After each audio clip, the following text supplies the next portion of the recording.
What's going on, family? Listen, I want to ask y'all something, and I need y'all to, for those who investigates and know how to find stuff. Tell me if this happened, cause now as I'm older, I don't want to know was it a dream, cause I was so young when this happened, man, and this happened with a Mardi Gras Indian. I had to been, I was walking, but I had to been like 5, 6, and I'm gonna tell you a story after that about the Mardi Gras Indians. For those who are in New Orleans, let me tell you something. Mardi Gras Indians, man, they come out, they feathers, they might take a year or two to knit, stitch. And it's like when they come out, man. They look pretty. They do their dance. The people crowd around them and everything. I remember when I was 5 years old, probably 6, could be less than that. I'm on Orleans and Claiborne. Well, probably down the ways, around the project. Y'all know how it is, Mardi Gras Day. And they had the Mardi Gras Indians coming. I used to always love seeing them. I used to like, man, let me go check out the Indians. And wop, wop, wop, wop. I'm over there, me and my cousin, we watching the Indians. And they had this guy. They had this first they had this one Indian. He wasn't dancing with the rest, but his feathers, it looked nice, looked beautiful, but for some reason this looked more original. Like damn, this he looked like a real native Indian. And we gonna get into that. We gonna get into that because I had an argument with this white lady at a 5-star restaurant. We get into that.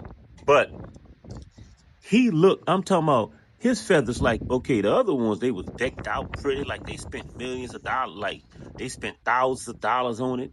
This cat, his feathers was like authentic. It looked real, but he didn't dance like the rest. He was just walking. It's almost like he was walking with them, but was not really with them, right? It's weird. It's weird. I remember this like yesterday. And you had this guy in the crowd. This one I learned you don't do this.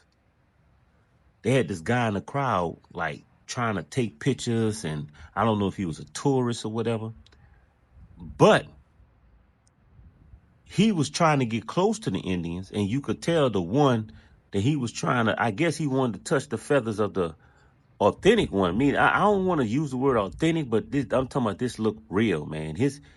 It wasn't as beautiful as the rest, but his just looked like, hey man, this dude, this like he didn't kill the peacock, and it was real.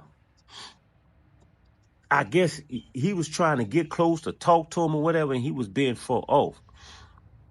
He started cursing him and stuff like that. If I could remember, it's been a long time, but I know he messed around and touched them feathers. Listen, bro. Now I don't know if this made me, if this was like a trauma to me, but he touched this man's feathers. I can't remember, was it the first time or the second time? I believe it was the very first time. And that Indian turned around with the hatchet and hit this man upside the head with that hatchet. Blood flew everywhere. Everywhere. Now I'm young. I'm not able to go watch the news or go get a newspaper. This back in the days. Wasn't no internet or nothing like that. But as I'm thinking about this, I wonder, did that really happen? Cause I'm like, man, I always told this story coming up. Cause I remember that like yesterday.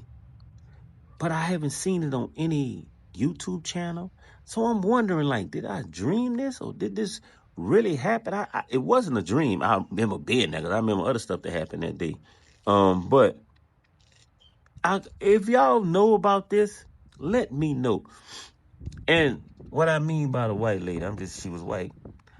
I'm sitting in, was it Tommy's? I think it was. And one of the times we talking about this, I can't remember who I was with. This is like, this after the storm. After the storm, if I'm not mistaken. Yeah, definitely after the storm. And we talking about the Mardi Gras Indians. And she over there, she said, can I ask a question? Being condescending. What you mean with the Indians, but She basically made it seem like, but they're black, so how they? And she basically was getting there, and she was being condescending with it and funny. And I can remember now. This was around the time that I was heavy into consciousness. This what got me out the streets, believe it or not. And this what got me out getting into consciousness. This is when you guys that's in the consciousness now. This was like I was like the first generation.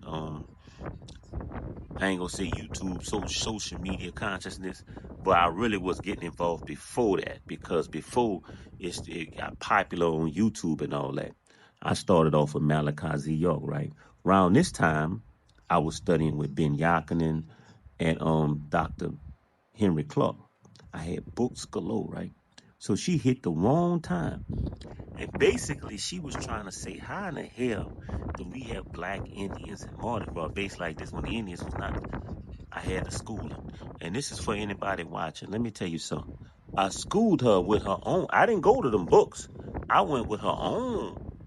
I ain't gonna say her own. I went with Christopher Columbus words, Queen of England words, and other people words. What was here? Let me explain something to you all.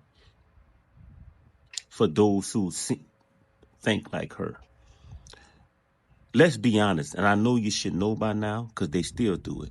Your ancestors lied to you all about a lot of things, and that's basically one thing. And what that was is, trust me, it was black folks here when Columbus them first got here. They were already here.